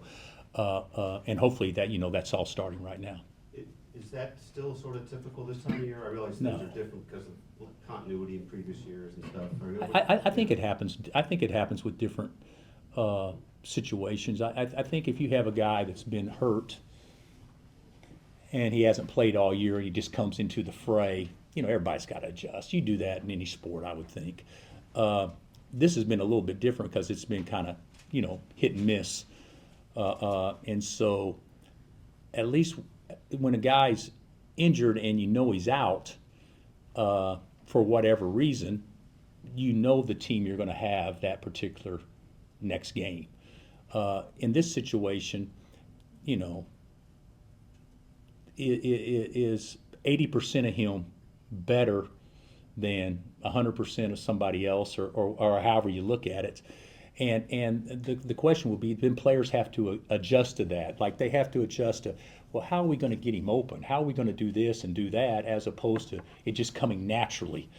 So I think it's a great question, and I'm not running from it at all, but I think it's still an unknown of where we will be and where we can be, just because it hasn't been consistent enough. And it's nobody's fault, but it's just the way it's been. But what stands out, you mentioned those 2 games, Baylor and Iowa State. What stands out about just the way the other guys played with Darren? I thought the other 4 were aggressive when Darren was in the game. And there's been times when we weren't aggressive when he was in the game, and he was aggressive. And there's been times when he's in the game, he's not as aggressive because the other 4 are maybe playing well or whatever. So I just think it's just we just got to figure it out, and we will. But on the flip side, it's hard to be ridiculously aggressive if your body's at 80% or whatever. So we haven't even seen, we've seen glimpses, but we haven't seen an extended period of time where he was whole either. So that's also exciting that we still got that in front of us. And then just going back to the K-State game, you mentioned talking to the guys just about that rivalry itself. Obviously, a lot of them first year here. How did you notice maybe on the court the way that they had embraced that, or leading up to the game? I didn't. That's why we talked to them about it. I mean, after. Like, did you notice it in the game at all?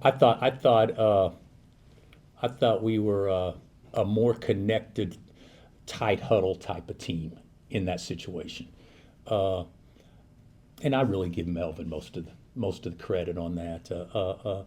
Everybody, Melvin, Trey, Flo, BT, they all had good games, and of course, Marco, to Shreyas' point, he had a great game too. But I was really concerned about it going into the game. So we I made it a bigger emphasis, or not bigger, but I made it a big emphasis. And they said they took it to heart. Guys are. If it doesn't work out, they didn't take it to heart. If it works out, they took it to heart. So you don't know exactly what actually works or what doesn't work. But in that particular situation, I thought even when the score was tight, I thought we played the right way and was more disciplined defensively, and gave up what we had to give up if we were going to give up anything, and we still got good looks. I thought we played better than the score. And then they went a little cold, and that's when we was able to extend. So sometimes in ball you play great defense and they still make a shot. Sometimes you play crap defense and they miss. In that situation, I thought we were doing more good things than what the score probably indicated.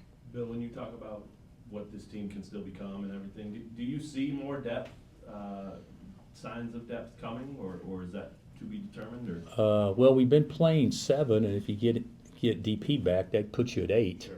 So that's more depth, yeah. And we can go deeper than that, and we probably will at times, but I think each game just dictates that. People have talked to me a lot, and you guys ask questions about Cole. I'm not down on Cole at all. Cole's going to be a good player, and he's got to be ready when his time comes.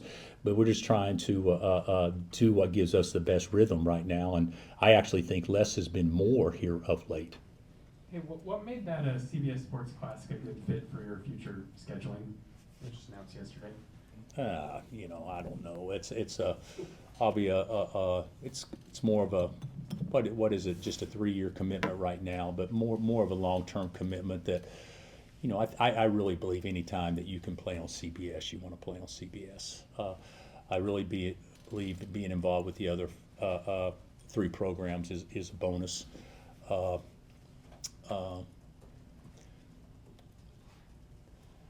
I'm at the age in the time in my career where that would be something I would study when I was younger to say, okay, now how many bye games, how many this, how many that. I don't do that anymore. If it's a good game, let's play it. Yeah, I mean that's I used to be different, and because I used to really believe, which I think is partly true, that scheduling was very important getting in the NCAA tournament. You want to play so many quad ones. You want to do this. You want to play the teams from the past that actually are projected to finish in the top 2 or 3 in their respective league if it's a bye game. You want to do a lot of different things like that. And we studied it. And we had one guy that used to work here that you guys all know. Larry Keating was the best. He was the scheduling czar, and Sean's done a great job since this. But our RPI, if you went back and look, and strength of schedule was always so good, in large part because Larry knew who to play, and you didn't manipulate it, but you kind of manipulated it. I don't even look at that stuff anymore. Sean will come to me, do you want to play them? Man, that sounds like a great game, or that doesn't sound like a great game, and that's kind of how that went. This is billed as game number 1,000 in men's basketball at KU. In Allen Fieldhouse. What do you think of that round number? And when you got the job, did you ever envision you could have the kind of record you've had here? Well, I hadn't thought about the last part, but I will say if this is 1,000, and the building's been open for what, 71 years? And this is like 300 of 300th game. How many home games we played here? I don't even know what it is. So it's a lot. So that is not a great deal if the building's been open 71 years and I've coached in half of them. That does not make me feel young by any stretch. I don't know exactly what that number is or percentage-wise, but it's what's that? 352. Okay, so 35% of them, 35.2% of them, we would have played here. Gary, as you guys know, I still, before every tip-off, I look to the guy to my right and left, the coaches. I say, "Can you believe this? We're spoiled rotten here. This is the best." When you think about night in and night out, and over the course of decades, not just during my time here, but certainly in my 23 years here, I've maybe there's been one or two I left out of here disappointed, thinking, it didn't feel the same. But 99% of the time, I'm thinking this is every bit as good as I ever dreamt it would be. I was just wondering, I could probably guess maybe Missouri or the Oklahoma 3 overtime. Have you pinpointed your favorite one or two games? We haven't played them yet, so. Quick follow-up on that, and just feeling spoiled playing in this place. I don't know if you heard, there was just called roll call for the campers several days before the game. They've been here since Sunday. What's that mean to you to see the fan base, in it like this, and what's it mean to the new guys who maybe haven't been part of this elsewhere? The camping groups actually were much bigger, 10 or 15 years ago. They're still good, but there's not as much emphasis on camping as what there was before. The strange thing about these campers, if I'm not mistaken, each student out there represents 30 other kids. So for if there's 100 kids out there, that means 3,000 students are represented, and they have to be in line or they lose their place in line. It's been like that for a long time. I think in today's time, it's been harder to create that every game type camping experience is what it was maybe 20 years ago, but it's still pretty darn good. And seeing the number out there, of course, game day adds a lot to it, and we're playing a terrific opponent. But seeing that number out there, I think will definitely get our guys excited, because our guys don't understand that. Our guys don't understand that those 100 kids out there represent 3,000, but they will before the day's over, probably. Anything else? Thanks, guys. That's Bill Self at Allen Fieldhouse yesterday. Dan, a lot of really, really interesting stuff there from Self. What stood out to you? Obviously, just talking about the big time matchup between AJ and Darren, talking about the atmosphere at Allen Fieldhouse is just going to be electric. So a lot of great stuff there from Bill Self. He was made available right before the BYU game. We're also going to be hearing from all of the College Game Day guys as well. A little later in the day, we're pre-recording the show, like you said, so it's going to be a lot of fun. But we're going to be jam-packed with a lot of different content for you guys all throughout the week and the weekend. Yeah, follow us on socials at the Kansas Nation, and of course, kansasnation.com. Anything you need to know about the big matchup, it's going to be there. After this, some college basketball game picks to wrap up your week. Rock Chalk Sports, kansasnation.com, ESPN, Kansas City. Welcome back to Rock Chalk Sports here, closing out your Friday. KansasNation.com, ESPN, Kansas City. Dan, tell everybody about KansasNation.com and everything that we provide. I would love to. Check us out on Twitter, Instagram, TikTok at The Kansas Nation, Facebook, Kansas Nation, YouTube as well. All of our shows are on YouTube, but we're always pushing out content for you guys because we know you love the Jayhawks as much as we do. So go and check us out, like, subscribe, follow, share, whatever you can do to spread the good word about Kansas Nation. Also, I'm going to be out at Rally House tomorrow with Kansas Nation and Sports Radio 810 WHB doing a live radio hit from noon to 2 right before the KU BYU game. Come and check it out. Giving away koozies and T-shirts and register to win prize pack for Sports Radio 810 WHB. Also giving away Rally House gift cards every half hour. So come on out to Rally House tomorrow from noon to 2. Swing by and come say hi. Yeah, 23rd and 23rd Iowa. Street, Rally House. Yeah, 23rd and Iowa. Dan will be there, and one of our fantastic promotional support staff will be there as well, Elijah Schmidt. That's right. This is going to be the first time anybody's going to be able to see Elijah Schmidt in person. This is so the fun. first time anybody's going to get Not to see him in anybody. person. People have seen people who know Elijah on the show, or if you want a little behind the scenes, information. Elijah will be more than happy to talk to you about how the sausage is made here at Kansas Nation. Yes, if you got car problems, he can help you with that. Car problems. Get your vehicle there. Elijah Schmidt can come out and help you, and we'll be giving away some stuff. And I can't even begin to tell you some of the things that are in the prize pack. Sports Radio 810 WHB. I mean, it's so good. I don't even want to tell you. Oh, absolutely. So yeah, you can register to win the 810 prize pack, Kansas Nation prize pack as well. Like Dan said, a lot of freebies that we're going to be giving away. So make sure you go out and say hey to Dan and Big Lodge over at 23rd and Iowa, the Rally House. All right, Dan, got a little bit of time here. We're going to go into more detail, KU, BYU, but first want to break down a couple top 25 games. First, I want your opinion on this one tonight. It's in East Lansing.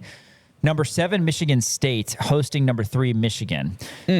Michigan State is plus 1.5 at home. Over-under is 147.5. I think, and this could be crazy, I think this is Tom Izzo's best team at Michigan State, which is saying a lot. They won the title in 2000, and they've had a lot of really good players. Mateen Cleaves and Draymond Green and Cassius Winston and Denzel Valentine. They've had a lot of good players, but this team is chock full of talented guys, veteran guys, but they get Michigan tonight. Plus 1.5, the Spartans are at home. Who do you like in this one? So, as we know, if you were to ask me 4 weeks ago, I would say Michigan would have gone undefeated and won the national championship without losing They were looking that good. They were looking so good. They were beating everybody by like 25 points. Nobody was able to even come remotely close to Michigan. But all of a sudden, they lose to Wisconsin. And you go, oh, man, they're beatable. And Michigan State, they're a really good program as well. They're number 7 in the nation right now. Michigan is number 3, but it's in East Lansing. These rivalry games get weird. I don't know if I agree with you that this is the best Izzo team, because I don't know if they're good enough to win a national championship as of right now. Obviously, Izzo won the national championship back in 2000. Which is the last time a Big Ten team won the national championship. In keep going. In college, the NCAA tournament was in the year 2000. Yeah. Okay. I mean, we could have kept going, but whatever. Yeah. Which is actually insane. Isn't that crazy? That's the last time a Big Ten team won the national championship was 2000. Are you serious? When Michigan State did. Yeah. That's the first I've heard about it. Right? But Michigan is still good enough, I think. I think Michigan is good. Like if you were to look at both of these schools and say, who's more likely to win a national championship? It's Michigan over Michigan State. Now, that being said, it's in East Lansing. Rivalry games get weird. Are you taking into account at all the fact that it's a rivalry game? Yes. I am going to go ahead and take Michigan on the road. I think Michigan pulls this one out. I'm going to push the point away because they're 1.5 point favorite. Play it so safe. Give me the money line minus 120. I like Michigan here, man. Yaxel Lindenberg is just too good. So many good. Elliot Cadeau is just too good. So many good, talented players on Michigan State's roster, highlighted, of course, by Jeremy Fears. No relation to Jeremiah Fears of the New Orleans Pelicans. Weird. Just kidding. They're brothers. But 14.1 points per game. Jackson Kohler, 13.1. Obviously, Cohen Carr, he's an athlete. Really good squad over there. And, that'll be a good one tonight, 7 o'clock at the Breslin Center. All right, let's go to tomorrow. There are 6 Big 12 games tomorrow, and there are 2 on Sunday. As what I can see right now, 4 of the games have lines out, and I'm looking at CBSSports.com right now to filter Big 12. So I'll give you those games that don't currently have lines. If you want to just give me who you think is going to win, Utah hosts Oklahoma State, and West Virginia hosts Baylor. Any thoughts on that? Does Baylor fall to 1-8? Does Utah get a win at home? I think Baylor pulls it off in Morgantown. Wow. I think it's going to be kind of an ugly game, but you look at the 2 stars that they have. With, and with what have they Carr gotten and so Yesufu. far? I understand, but it's just weird. I think Baylor's going to pull it out. I don't think. Look, West Virginia is a lot better than people anticipated. Obviously, They have a new coach, a lot of new guys on that program, but I just don't see Baylor not walking out of Morgantown with a win. I like Baylor in this game. All right, Scott Drew finally gets one, and then Utah, Oklahoma State. I know that you were clearing your schedule to watch this one. Ugly, disgusting. Utah at home. Oklahoma State probably wins that game. This is going right? to set basketball back. I think Oklahoma State wins it. Oklahoma State was playing really good basketball at the beginning in the non-con. They only lost 2 games, I believe, in the non-con. And then all of a sudden conference play rolls around and we go, oh, okay, they're turning back into a pumpkin. Because nobody expected them to be good this year, or at least that good, the way that they were playing in the non-con. I think Oklahoma State does pull this off. Utah has got an all right program, but I like Oklahoma State here. I know it's in Salt Lake City, the atmosphere, or what was it? The altitude. That's what it is. Yes. I feel like Diggy Coy right now. Didn't even know what altitude was. Oh my God, remember that? Yeah, I just like Oklahoma State in this game. A relatively more attractive game that you gave a hot take on yesterday. Number 10, Houston hosting Cincinnati tomorrow at 11. Houston's minus 13.5, over under 132.5. I think whatever that line is, since he's going to cover, man. 13.5 is the line. I might be the only person in the world who likes Wes Miller. Maybe you. I mean, yeah, you were high on him last year. I was, but you've learned your lesson, I guess. I mean, the roster's not as good as it was last year, but yeah, Houston they've just been trucking everybody. But you like Cincy plus 13.5. Arizona on the road, rivalry game. They head to Tempe to take on the Sun Devils. Sun Devils are plus 15.5, over under 162.5. Yeah, I mean, since it's at Arizona State, it could be a little weird. I think I like the over in this game, over 164.5. I know that seems super high. Arizona State's not good. They've been dealing with a lot of injuries this year, which really sucks for them. Obviously, you like Bobby Hurley. Arizona, this line is really good. I can see this being a 15 or a 16-point victory for Arizona. All right, he says Vegas nails it on the head. And then tomorrow, 11 a.m., number 11, Texas Tech. Tricky one as they head to Edition Financial Arena in Orlando to take on the Knights. Knights home dogs plus 3.5, over under 159.5. Does this feel like a trap line? They're 3.5-point favorites at unranked UCF. UCF is good. They're not ranked. Texas Tech is 11th. You're thinking Tech runs away with it? I think Tech runs away with it. Okay. He thinks Tech covers and does not have a setback. All right, that brings us to Fog Allen Fieldhouse, the best place to be tomorrow. It is also the best place to watch a college basketball game. Going to be a special one. Top 15 matchup, number 14 Kansas and number 13 BYU. BYU lost against Arizona on the first edition of Big Monday. Kansas is back at it, by the way, this upcoming Monday in Lubbock. So maybe the game in Orlando is a trap game for Tech. Who knows? But KU is a 4.5-point favorite in this one. Over-under is 157.5. It seems like it doesn't matter what the game is. KU's a 4.5-point favorite. I know. But this is a 4.5-point favorite at home against a really talented BYU team, maybe the most talented team Kansas has faced. I mean, it's tricky because they've faced Duke, they've faced UConn, obviously a loaded slate, but these 3 guys that BYU has could all be playing at the next level. Let me put on my Nosferatu hat for a second. I'm going to tell you how this game is going to go. This is going to be everything that ESPN wants it to be. This is going to be a high-octane, offensive firepower type of game. A.J. DeBonce is going to go crazy, and Darren Peterson is going to go crazy. BYU covers this 4.5 spread. This is going to come down to free throws at the end. BYU is going to have a chance to win it at the end with a shot. Rob Wright winds up missing it. Kansas wins this game by 2 points. So Rob Wright didn't learn his lesson from taking the last shot against Arizona, and Devonta doesn't get it. Kansas by 2 is your official prediction. Man, give me the Hawks by 40. Let's just get it done, right? I can't be stressed out. This is the first time all year I haven't gone Hawks win, Hawks cover. That's true. I've been stressed out. I can't be stressed out again, but it's looking like that's going to happen. It's going to be a fun game. Enjoy the game. It's obviously not a do or die, but it's one that would be really, really great if Kansas gets. Tomorrow at 3:30, coverage starts at 2 o'clock. That's going to do it for Rock Chalk Sports here in the Kansas Nation studio. Big shout out to Elijah Schmidt running the operations. For Dan Courtwright, Sean Kellerman saying Rock Chalk. Follow us all weekend long on kansasnation.com. ESPN, Kansas City.